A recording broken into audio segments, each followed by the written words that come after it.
Sosok dibalik terbongkarnya persembunyian Indra pembunuh Nia penjual gorengan di Padang, rumah kosong mendadak terkunci. Pelarian Indra Septiarman alias IS-28 tersangka pembunuhan Nia Kurniasari, 18 gadis penjual gorengan di Padang Pariaman, Sumatera Barat, berakhir setelah 11 hari menjadi buronan polisi.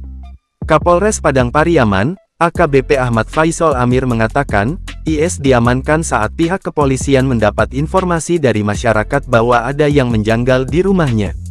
Rumah tersebut biasanya tidak dihuni oleh pemilik rumah sering menghuni rumahnya yang lain. Saat mengunjungi rumahnya yang kosong tersebut, warga curiga karena rumah terkunci dari bagian dalam.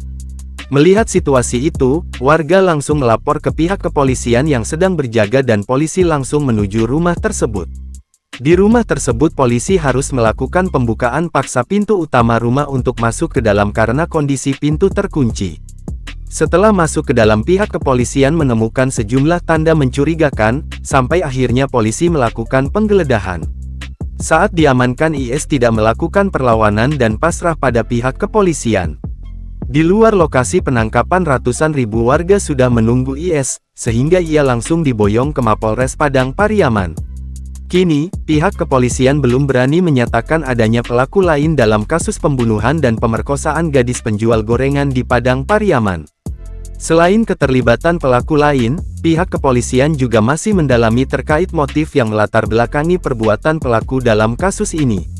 Kendati demikian, pihaknya akan terus melakukan pemeriksaan secara maraton dan memberi keterangan baru pada media dan masyarakat.